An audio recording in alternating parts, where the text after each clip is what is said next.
Okay, so online I've got this stuff here. So you could just go into Moodle and there's the list that I handed out here in class. And for those of you online, it's available there. It's the final review list. Then I've got deflection examples. I've got shear and moment diagram examples, and they have solutions in them too. And then I've got this shear and moment review problem. I think all three of these are pretty much the same thing, except this is the key down there. Okay, so that's the format of the review materials this time. Okay, so there's a fair amount of stuff out there. Let's see. So I think let's kind of have a look here. So the stuff that will be on the test is centroid and moment of inertia. Okay, now I don't think I'll have a special problem on that, but I will. You'll have to use it. You know, that's an integral part of doing shear and bending stress. So, you know, that's on there. Shear and moment diagrams. I think I'll have a shear and moment diagram on there. Okay. Bending stress problem for sure will be on there. Okay. And shear stress, shear flow type stuff will be on there too. And then deflection, any method you want. So that's the stuff that's going to be on there. So just be aware that that's the stuff since the last midterm. So that'll be on there for sure. Okay. Now the one thing, couple things to emphasize on this is, you know, these two things, as I've mentioned before, especially are process oriented. You know, there is a series of steps that you use to do them. If you look at the equations, you'll see, oops, my bad, wrong place for the arrow. Here we go. If you look at the equations, you'll see what you need to do. I mean, here you got to find the moment. You got to get a moment diagram to find the moment. You got to find the distance from the neutral axis to the edge of the beam, and you got to find the moment of inertia and plug them in. But if you look at the formula, it's right there what you need to do. Similarly with the shear. You know, you got to find the shear off the shear diagram. You got to find that first moment of area, Q. You got to find I for the whole beam, and you got to find the thickness of the beam. So, you know, I would strongly encourage you to figure that stuff out, so you can just walk in and do it. It's not like there's curveballs or anything in there. It's just here it is, do it. Okay, so just be sure you can work your way through that stuff. Okay. You know, in the past, sometimes I don't, people have had some issues doing those things, and, you know, I just want to tell you, just learn it, you know, as best you can, and then do it, okay? Now, and the one thing especially that I've had trouble in the past is staying Q, you know. For some reason, people just, in the past, have had trouble getting the right number for that. But I'm quite confident this group will not do that, because you're going to go over it a few times. You're going to figure out what Q is, okay? Because as you already well know, what Q is if you are looking at where the shear will occur, let's say it's going to occur up here. Let's make up some numbers here. Let's say this is 6 and 6, and I guess we'll make them centimeters. Is that about right? Okay. And then let's say that this is... how many is that? 3? Now then we'll get into halves. I don't always like doing that, but I guess we'll do that. 3. Always trying to avoid, okay, yeah, we'll go with that. Fine. Okay, so what we're going to do, and then we know the width, right? Because the width here is 4 centimeters. Okay, so what we're going to do, we're going to find the area that would shear off, okay? The area that would shear off if it failed, and we're going to find the shear at this point here, would be 3 by 4. It would be 0.03 times 0.04, of course, because you want to stay in meters when you're doing this stuff. All right, and you multiply that together, and this would be the area. So on your formula sheet, all you're going to see is that Q is equal to A times D, I think is how it's written. So you're going to first find A, and that's going to be, I think it's 0.0012 square meters, right? Then what you're going to do is you're going to find the distance from the neutral axis to the centroid of the area that would shear off. This is because shear in a beam is a bending phenomena. So really what we're looking at, we're kind of pulling this out of the bending stress formula, where we find out, you're actually finding the force that's building up in that piece there that's going to try and cause it to shear off. So what you're going to do to get there is you're going to what? Go 3. But then you got to go to the centroid of that figure, and that's half of 3, which is 1.5, right? So that the Q then that you're going to calculate is going to be 0.0012, and that's square meters.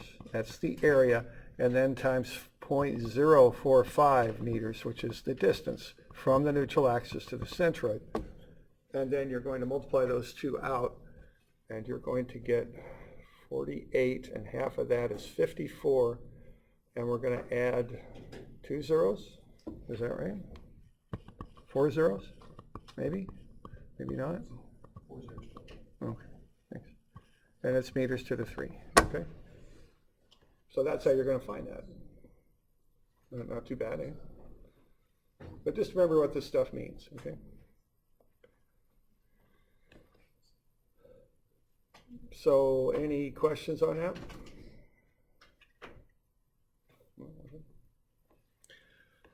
Okay, the shear and moment diagrams. You've got some of those. I've got some examples in online too that you could practice. Okay, you could do that.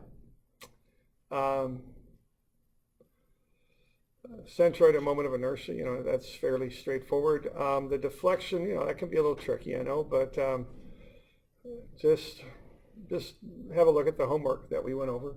So, okay, so that's the stuff, the main stuff that'll be on the test, and then that's the resources available to you there. There's also some of the miscellaneous old stuff that could be on here. Normal stress and strain and shear stress and strain, just the basics of that.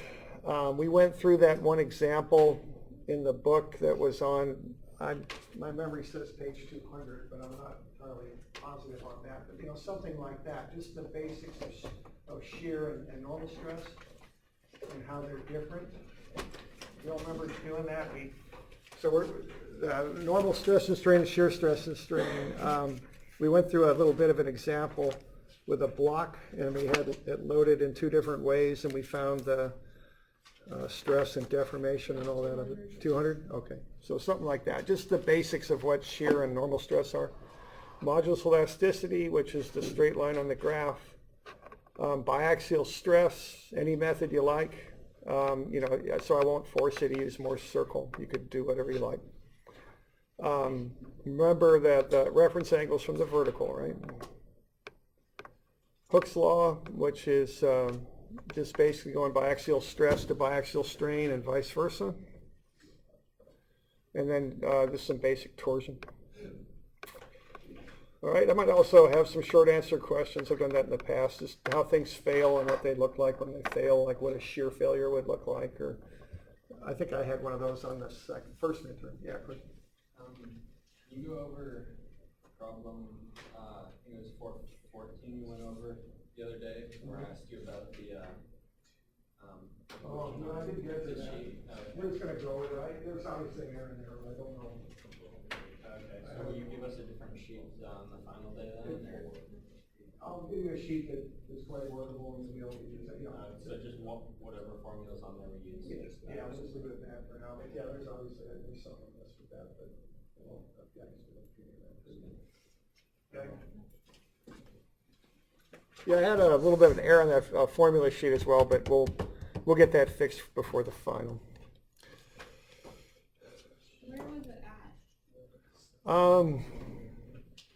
What was there was kind of I've got the same formula for 2 different cases. This is what's On the green one? on the green one, yeah. I've got for simply supported beam with distributed load, the third one down. I've got that 5WL4 over 3/4EI formula. Okay. Y'all agree with that? Third one down over there for delta maximum deflection at L over 2. Good. But then I used it for half a loading too. And so it's not so much the formula sheet is bad, but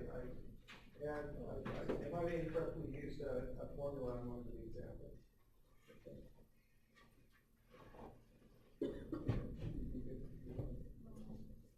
It's this guy. Well, yeah. It's more an example than it is on the formula sheet. My guess is I just pulled the wrong formula on one example. So that at L/2 means that's for half the beam? No, that means that's where it occurs. It occurs at the midpoint of the beam. Gotcha. But that's not something we need to like worry about right now. Just, we're good.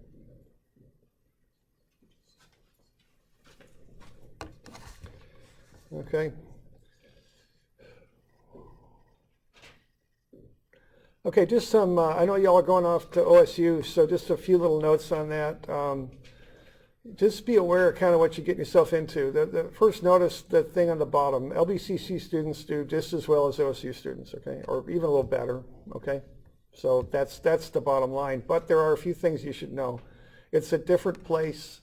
When you get there, consciously learn where stuff is, where groups are studying, just take some time to figure it out. Think of it as a new system you got to figure out. I wouldn't do that in a haphazard way. I'd kind of go in there consciously saying, okay, I'm going to identify, these things, going in.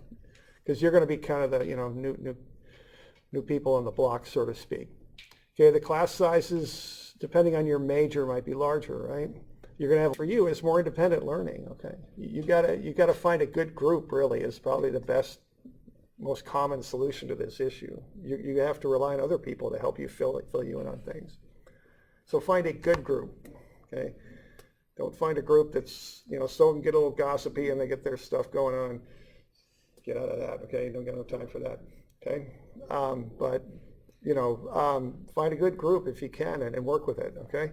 You're going to spend more time in those classes because this class that we do 5 times a week, they do twice a week at OSU, and then one session with a TA doing recitation, and they cover the same material. Okay, so just think how that's going to affect what's going on. Kind of the detailed walking through things, it's not going to happen, okay? You're going to have to start providing that for yourself. Your GPA is probably going to go down a bit. It's all right, okay? That's what happens over there. I have heard stories of tests where the averages are in the 40s over there. It's just how they do business. Sometimes it's, if you're the only one getting a 40, that's a problem. But if everybody's getting a 40, they can't flunk everybody. They can't do that. So, you're okay. But just kind of get used to that, because the first time you get a test back with a 42 on it, I've had that happen to me. It got my attention, okay? I took an abstract algebra class. I have a math minor, and it was very abstract, let's just say that. And I didn't have much time to study. I got a 17 on the final. Probably about most of those points were mercy points. And I got a B out of the class. So go figure, right? I wasn't very good at abstract algebraic proofs. I guess it wasn't my thing. But, okay, and that takes a little adjusting. If you're kind of used to getting 80s or 90s or even 70s, and all of a sudden you start getting an 18, it kind of gets your attention a little bit, What else? Okay, just network, find an effective study group to work in. LBC students do just as well as OSU students, okay? So anyway, it's all good. The other thing about OSU is they have great clubs. If you got the time, you get involved with some of that stuff, especially you Emmys. I mean, they're one of the best race teams in the country and in the world, really, I think. And I mean, I've been in that shop a few times. It looks like a lot of fun if you're into cars and stuff, man. And the civils do their canoe races. They build concrete canoes and they build bridges, and there's all sorts of stuff going on over there, okay? And it's all really good. So as involved as you can get is good.